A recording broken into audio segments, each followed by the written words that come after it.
Welcome back everyone. Practice set number ये 71 है। ठीक है।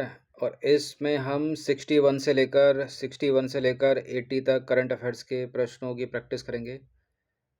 जो 68 नंबर का टेस्ट था अपना, उसमें 60 क्वेश्चन कंप्लीट हो गए थे करंट अफेयर्स के। ठीक है। 60वां क्वेश्चन अगर आपको याद आ रहा हो तो सागर बंधु अभियान था भारतीय सेना का।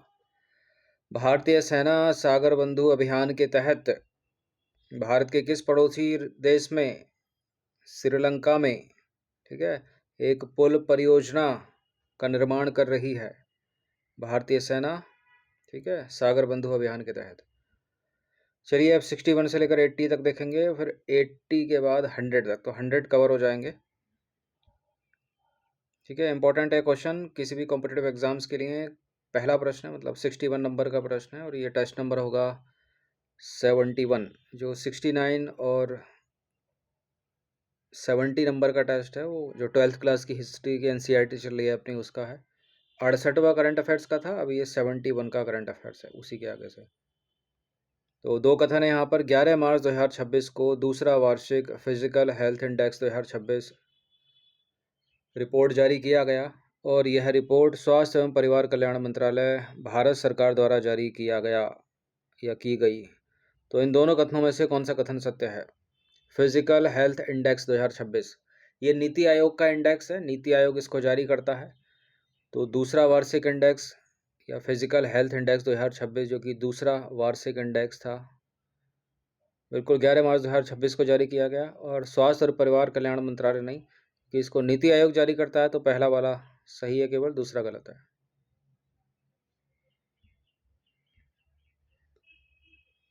ग्यारह मार्च 2026 को नीति आयोग द्वारा दूसरा वार्षिक फिजिकल हेल्थ इंडेक्स 2026 जारी किया गया। नीति आयोग के उपाध्यक्ष सुमन बेरी और नीति आयोग की मुख्य कार्यकारी अधिकारी यानी सीईओ अतिरिक्त प्रभार निधि छिब्बर ने नई दिल्ली में रिपोर्ट जारी की। तो स्वास्थ्य और परिवार कल्याण वाला जो दूसरा वाला स्टेटमेंट है वो गलत है।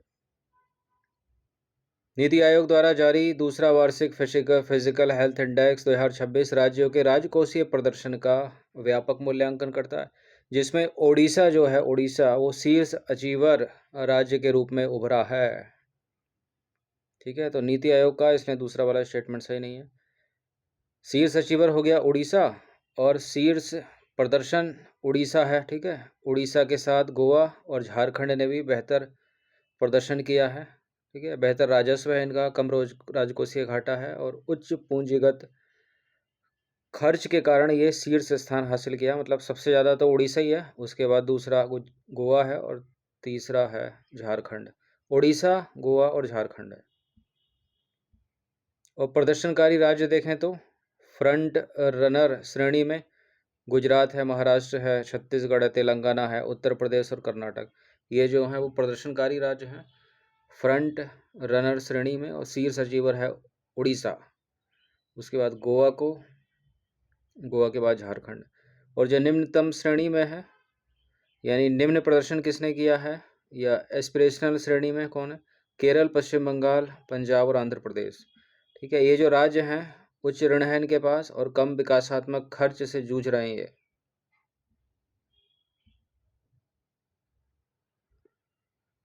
नंबर 62 है, मार्च 2026 में किसे Mahindra excellence in theatre awards life time achievement award 2026 प्रदान किए जाने की घोषणा की गई?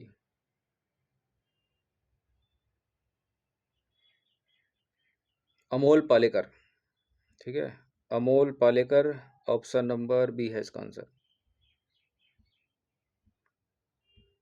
मार्च 2026 में प्रसिद्ध अभिनेता अमोल पालेकर को Mahindra excellence in theatre awards life time achievement award 2026 प्रदान किए जाने की घोषणा की गई। उन्हें यह पुरस्कार 19 मार्च से 25 मार्च 2026 तक नई दिल्ली में आयोजित Mahindra excellence in theatre award 2026 समारोह में प्रदान किया गया।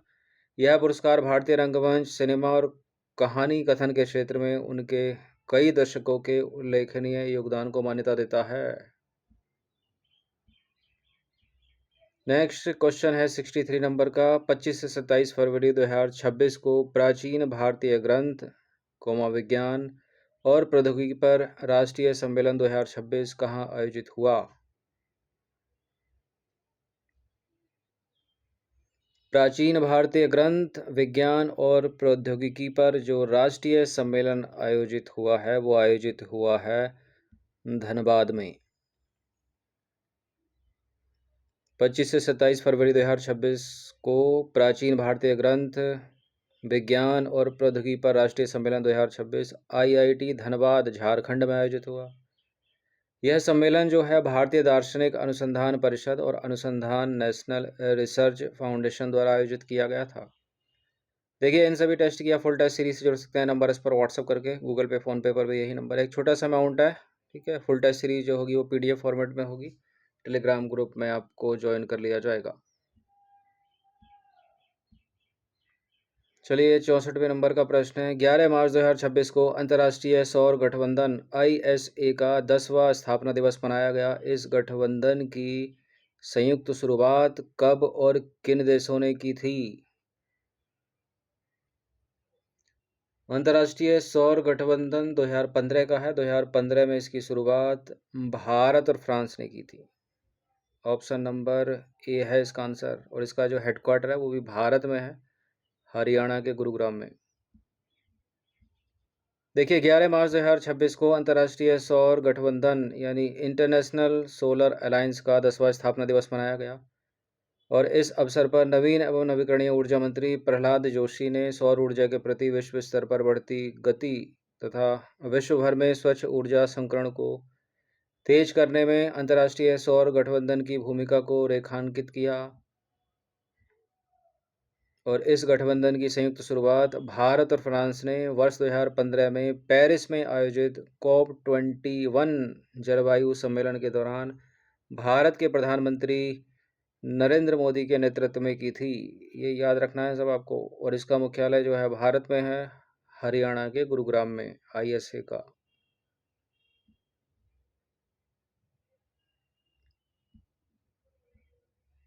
नंबर 65 है। 12 से 14 मार्च 2026 को कृषि खाद्य श्रृंखला में महिलाओं की भागीदारी पर वैश्विक सम्मेलन 2026 कहाँ आयोजित किया गया?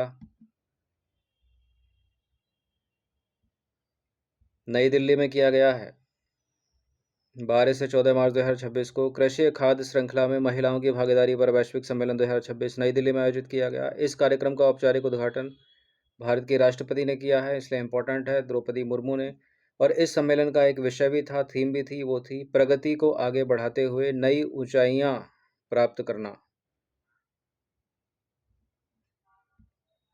हर साल जो है विश्व ग्लूकोमा दिवस मनाया जाता है, यानी वर्ल्ड ग्लूकोमा डे, और ये आंखों की बीमारी है ग्लूकोमा। ये 12 मार्च को मनाया जाता है।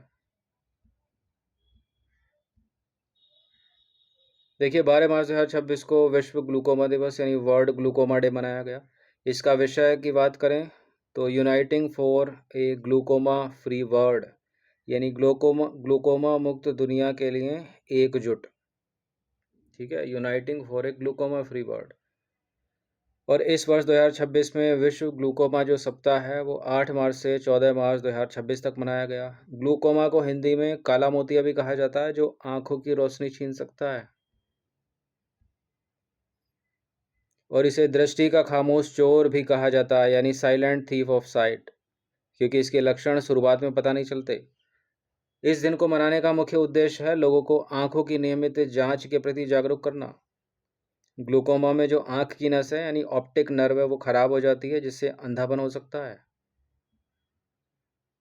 और 40 वर्ष से अधिक उम्र के लोगों और मधुमेह के रोगियों को अपनी आंखों की जांच जरूर करानी चाहिए। समय पर पहचान होने से ग्लूकोमा के कारण होने वाले अंधेपन को रोका जा सकता है।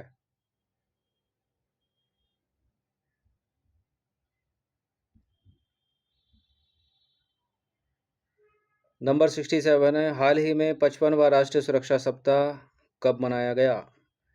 55th नेशनल सेफ्टी डे, ये 4 से 10 मार्च को मनाया गया। ठीक है, ऑप्शन नंबर ए है इसका आंसर। 4 से 10 मार्च 2026 तक 55वां राष्ट्रीय सुरक्षा सप्ताह मनाया गया।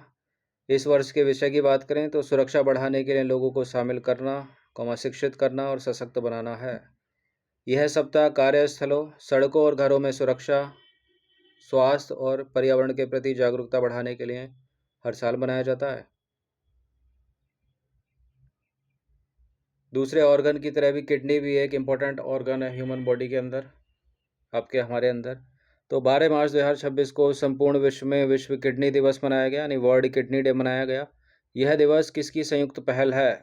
WHO UNO की, WHO FAO की, ISN और IFKF की, या UNDP और WHO की?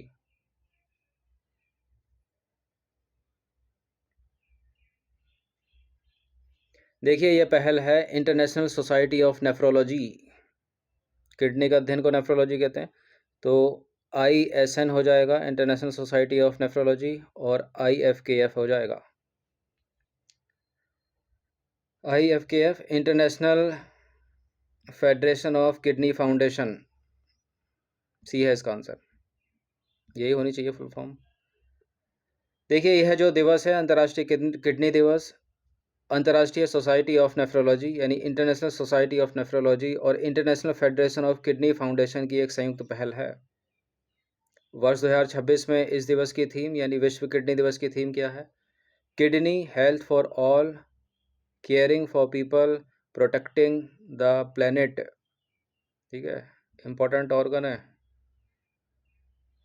नंबर 69 पर आ जाइए। 10 मार्च 2026 को किस राज्य में देवभूमि परिवार विधेयक 2026 पेश किया गया? देखिए, देवभूमि उत्तराखंड को कहा जाता है, तो उत्तराखंड ही इसका उत्तर होगा। ये वर्ड याद रखिएगा, जहां भी देवभूमि उत्तराखंड है वो। 10 मार्च 2026 को उत्तराखंड में देवभूमि परिवार विधेयक 2026 पेश किया गया। इसका उद्देश्य जन कल्याणकारी योजनाओं का प्रभावी क्रियान्वयन है। इस विधेयक के पारित हो जाने पर राज्य में एक एकीकृत और सत्यापित परिवार आधारित डेटा तैयार किया जा सकेगा। इसमें परिवार की 18 वर्ष से अधिक आयु की वरिष्ठतम महिला सदस्य को मुखिया के रूप में दर्ज किया जाएगा। चलिए, 70वां प्रश्न है, निम्नलिखित कथनों पर विचार करेंगे। दो कथन यहाँ पर, कौन सा इसमें सत्य होगा? 4 से 7 मार्च 2026 के मध्य फिनलैंड के राष्ट्रपति एलेक्जेंडर स्टब भारत की आधिकारिक यात्रा पर रहे। एलेक्जेंडर स्टब, और यह उनकी भारत की दूसरी यात्रा थी। यह हैं फिनलैंड के राष्ट्रपति डॉक्टर एलेक्जेंडर स्टब, और यह हैं भारत के PM मोदी। ठीक है, करेक्ट है पहला स्टेटमेंट। ये पहली इनकी आधिकारिक यात्रा थी एलेक्जेंडर स्टब की, दूसरी नहीं थी, तो गलत है दूसरा वाला स्टेटमेंट। देखिए, 4 से 7 मार्च 2026 तक फिनलैंड के राष्ट्रपति एलेक्जेंडर स्टब भारत की राजकीय यात्रा पर रहे। यह उनकी पहली भारत यात्रा थी, दूसरी नहीं थी। ठीक है, वो नई दिल्ली में आयोजित 11वें रायसीना डायलॉग 2026 में मुख्य अतिथि और मुख्य वक्ता भी थे। उन्होंने भारत की राष्ट्रपति द्रौपदी मुर्मू से मुलाकात की, मुंबई का दौरा किया। ठीक है, जब उन्होंने मुंबई का दौरा किया तो वो मुंबई के महाराष्ट्र के माननीय राज्यपाल से मिले, उनके महाराष्ट्र के मुख्यमंत्री से भी उनकी मुलाकात हुई। अगला प्रश्न है, 7 से 9 मार्च 2026 को अंतर्राष्ट्रीय मलेरिया सम्मेलन 2026 का कहाँ आयोजित किया गया? इंटरनेशनल मलेरिया कॉन्फ्रेंस 2026 ये भारत में हुई है। ठीक है, भारत में, नई दिल्ली में। 7 से 9 मार्च 2026 के मध्य अंतर्राष्ट्रीय मलेरिया सम्मेलन 2026 नई दिल्ली में आयोजित किया गया। मुख्य विषय क्या है इसका? खोज, विकास और वितरण। खोज, विकास और वितरण, मलेरिया उन्मूलन और उससे आगे की दिशा है। इसका आयोजन राष्ट्रीय मलेरिया अनुसंधान संस्थान यानी ICMR NIMR द्वारा किया गया था। यह सम्मेलन ICMR के मूल फोकस क्षेत्रों यानी खोज यानी डिस्कवरी, विकास यानी डेवलपमेंट और वितरण यानी डिलीवरी पर केंद्रित है। ICMR NIMR national institute of malaria research Bharat के राष्ट्रीय मलेरिया नियंत्रण कार्यक्रम के अनुसंधान अंग के रूप में कार्य करता है। देखिए, इसका उद्देश्य है नवीनतम वैज्ञानिक और परिचालन समाधानों के माध्यम से वर्ष 2030 तक मलेरिया मुक्त भारत के लक्ष्य को गति देना। क्या ये पॉसिबल है? क्योंकि मच्छर बहुत है भारत में। ठीक है, लेकिन साल के 12 महीने नहीं परेशान करते, कुछ खास महीने ही उत्पात मचाते हैं। 72 नंबर का प्रश्न है, 10 मार्च 2026 को केंद्रीय मंत्रिमंडल ने जल जीवन मिशन की अवधि को कब तक के लिए बढ़ा दिया है? दिसंबर 2028 तक। ठीक है, टैब के माध्यम से पीने योग्य पानी की उपलब्धता सुनिश्चित करना।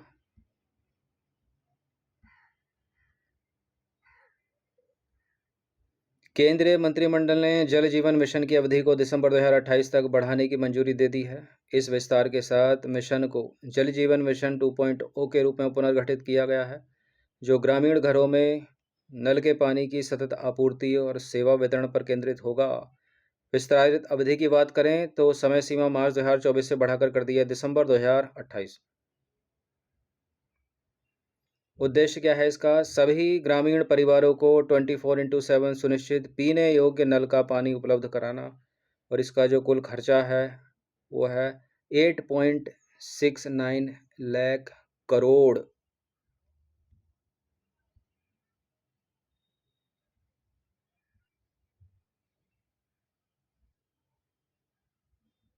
तिहत्तरवें नंबर का प्रश्न है, 10 मार्च 2026 को कविंदर गुप्ता हैं ये।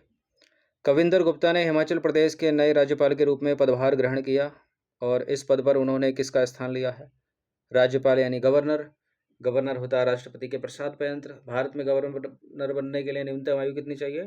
35 वर्ष, और 5 साल के लिए बनते हैं सामान्यतः ये, लेकिन राष्ट्रपति के प्रसाद यंत्र तो 5 साल से पहले भी इनको हटाया जा सकता है। ठीक है, प्रश्न उल्टा पुल्टा करके पूछा, घुमा फिरा कर। कविंदर गुप्ता हिमाचल प्रदेश के नए राज्यपाल के रूप में पदभार ग्रहण किया इन्होंने। इस पद पर इन्होंने स्थान लिया है शिव प्रसाद शुक्ला का।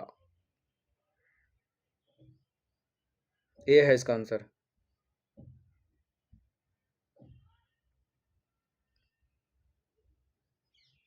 10 मार्च 2026 को कविंदर गुप्ता ने हिमाचल प्रदेश के नए राज्यपाल के रूप में पदभार ग्रहण किया। हिमाचल प्रदेश उच्च न्यायालय के मुख्य न्यायाधीश न्यायमूर्ति गुरमीत सिंह संधावालिया ने उन्हें पद और गोपनीयता की शपथ दिलाई। ठीक है, शपथ कौन दिलाता है? उस राज्य के हाई कोर्ट का चीफ जस्टिस। अपॉइंट किसके द्वारा किए जाते हैं? प्रेसिडेंट के द्वारा। लद्दाख के राज्यपाल थे इससे पहले, और इस पद पर इन्होंने शिव प्रसाद शुक्ला का स्थान लिया है, कविंदर गुप्ता ने। एक और प्रश्न राज्यपाल से रिलेटेड ही, 10 मार्च 2026 को किसने महाराष्ट्र के नए राज्यपाल के रूप में शपथ ली है? महाराष्ट्र के नए राज्यपाल के रूप में शपथ ली है जिष्णु देव वर्मा ने। 10 मार्च 2026 को जिष्णु देव वर्मा ने महाराष्ट्र के नए राज्यपाल के रूप में शपथ ग्रहण की, और इससे पहले वो तेलंगाना के राज्यपाल थे। इस पद पर इन्होंने आचार्य देवव्रत का स्थान लिया है, जो गुजरात के राज्यपाल हैं और महाराष्ट्र के राज्यपाल का अतिरिक्त प्रभाव संभाल रहे थे। संवैधानिक प्रावधान देखें तो भारतीय संविधान के अनुच्छेद 153 के अनुसार प्रत्येक राज्य के लिए एक राज्यपाल होगा, लेकिन एक ही व्यक्ति 2 या 2 से अधिक राज्यों का राज्यपाल भी हो सकता है, याद रखिएगा। ठीक है, इस नियुक्ति के लिए संविधान में कोई रोक टोक नहीं है। एक और प्रश्न राज्यपाल से रिलेटेड ही, 11 मार्च 2026 को किसने दिल्ली के 23वें उपराज्यपाल के रूप में, दिल्ली में होता है उपराज्यपाल, राज्यपाल होते हैं राज्य में और उपराज्यपाल होते हैं यूनियन टेरिटरी में, यानी केंद्र शासित प्रदेश में। तो 23वें उपराज्यपाल हैं दिल्ली के तरनजीत सिंह संधू। IAS हैं ये, UPSC सिविल सेवा का एग्जाम क्रैक किया होगा कभी। देखिए, 11 मार्च 2026 को तरनजीत सिंह संधू ने दिल्ली के 23वें उपराज्यपाल के रूप में शपथ लिया। तरनजीत सिंह संधू एक पूर्व भारतीय डिप्लोमेट हैं, जिन्होंने फरवरी 2020 से 31 जनवरी 2024 तक US में भारत के राजदूत के रूप में काम किया था, और 1988 में इंडियन फॉरेन सर्विसेज में शामिल हुए थे वो। ठीक है, IFS क्लियर किया था। उन्हें यूक्रेन में भारतीय दूतावास खोलने में अहम भूमिका निभाने का श्रेय दिया जाता है। इस पद पर उन्होंने विनय कुमार सक्सेना का स्थान लिया है, जिन्हें लद्दाख का उपराज्यपाल नियुक्त किया गया है।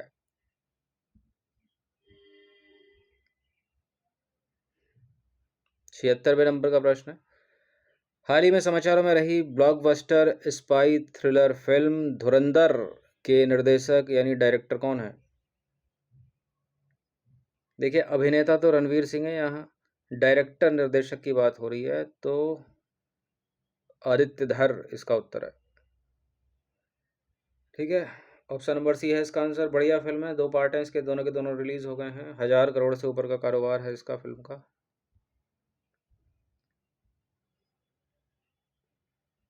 दूसरी वाली जो रिलीज हुई है अभी हाल ही में, वो धुरंधर रिवेंज के नाम से रिलीज हुई है। तो ब्लॉकबस्टर स्पाई थ्रिलर फिल्म धुरंधर के निर्देशक आदित्य धर हैं। यह फिल्म एक भारतीय अंडरकवर एजेंट की कहानी है जो पाकिस्तान के कराची लियारी इलाके में घुसकर वहां के अंडरवर्ल्ड और आतंकी नेटवर्क को तबाह करता है। मुख्य भूमिका में अभिनेता हैं रणवीर सिंह। ठीक है, उनके करियर की सबसे बड़ी फिल्म हो गई है ये।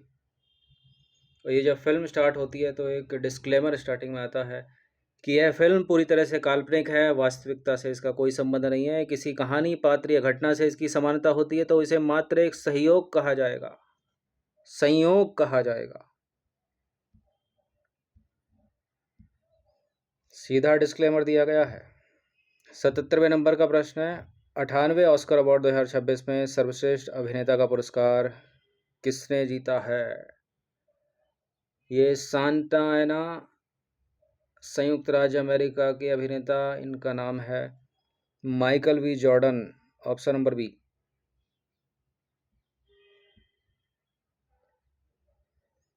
देखिए, 98वें ऑस्कर अवार्ड 2026 में सर्वश्रेष्ठ अभिनेता का पुरस्कार माइकल वी जॉर्डन ने जीता। उन्हें फिल्म सिनर्स में स्मोक और स्टैक, 2 जुड़वा भाइयों की भूमिका के लिए यह प्रतिष्ठित पुरस्कार दिया गया है। यह उनके करियर का पहला ऑस्कर नामांकन था जो जीत भी लिया उन्होंने। अगला प्रश्न है, 15 मार्च 2026 को आयोजित 98वें ऑस्कर पुरस्कारों में सर्वश्रेष्ठ फिल्म का पुरस्कार किसे मिला है? इसका उत्तर है वन बैटल आफ्टर अनदर। ठीक है, 98वें ऑस्कर अवार्ड में वन बैटल आफ्टर अनदर सर्वश्रेष्ठ फिल्म है। और 97वें ऑस्कर अवार्ड में जो सर्वश्रेष्ठ फिल्म थी 2025 में, वो अनोरा थी। जो 96वें ऑस्कर अवार्ड थे 2024 के, उसमें सर्वश्रेष्ठ फिल्म कौन सी थी? ओपनहाइमर थी। 15 मार्च 2026 को आयोजित 98वें ऑस्कर अवार्ड या अकादमी अवार्ड में सर्वश्रेष्ठ फिल्म का पुरस्कार वन बैटल आफ्टर अनदर को दिया गया है। इसका डायरेक्टर या निर्देशन किसने किया है? पॉल थॉमस एंडरसन ने। ठीक है, इस फिल्म ने सर्वश्रेष्ठ निर्देशक सहित कई अन्य पुरस्कार भी अपने नाम किए। चलिए, क्वेश्चन नंबर 79 पर आ जाइए। हाल ही में वैश्विक स्तर पर किन देशों के युद्ध के चलते भारत में एलपीजी गैस की उपलब्धता में अस्थायी किल्लत और लंबी कतारें देखी गईं? तो ये युद्ध है ईरान और इजराइल का। अमेरिका भी इसमें कूद गया है। अभी जो रिसेंट में अयातुल्ला खोमेनी को मारा था वो इजराइल और अमेरिका का ही संयुक्त ऑपरेशन था, तो इसका उत्तर बी ही हो जाएगा, अमेरिका, इजराइल और ईरान। ठीक है, अयातुल्ला खामेनेई के ये बेटे हैं जो नए लीडर हैं ईरान के। अमेरिका, ईरान और इजराइल युद्ध और मिडिल ईस्ट में जारी तनाव के कारण भारत में एलपीजी यानी लिक्विड पेट्रोलियम गैस की कीमतों में वृद्धि हो रही है। इस संघर्ष के चलते स्ट्रेट ऑफ हॉर्मुज से आपूर्ति प्रभावित हुई है, जिससे अंतर्राष्ट्रीय स्तर पर गैस महंगी हो गई है, जिसका सीधा प्रभाव भारतीय रसोई पर पड़ा है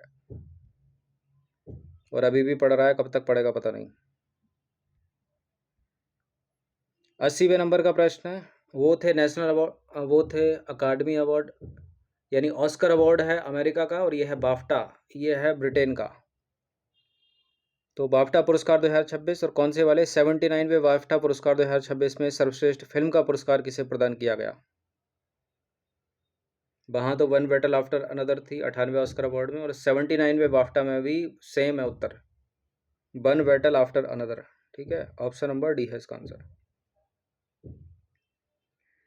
और जो 78वें बाफ्टा थे 2025 के पिछले साल वाले, उसमें सर्वश्रेष्ठ फिल्म थी कॉन्क्लेव। और जो 2024 के 77वें बाफ्टा पुरस्कार थे उनमें सर्वश्रेष्ठ फिल्म थी ओपनहाइमर 2024 के बाफ्टा में। और यही ओपनहाइमर 2024 के ऑस्कर में भी सर्वश्रेष्ठ फिल्म थी। जो 2024 में जो हुआ वैसे ही देखो 26 में भी हो गया। बाफ्टा में जो पुरस्कार जीता, जो फिल्म पुरस्कार जीती, वही 98वें ऑस्कर 2026 में जीती, one battle after another. Director का नाम क्या है? Paul Thomas Anderson.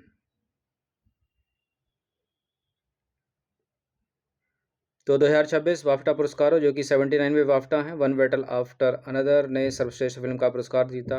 इस फिल्म ने इस साल सबसे अधिक 6 पुरस्कार प्राप्त किए, जिसमें सर्वश्रेष्ठ निर्देशक का सम्मान भी शामिल है, जो मिला है पॉल थॉमस एंडरसन को।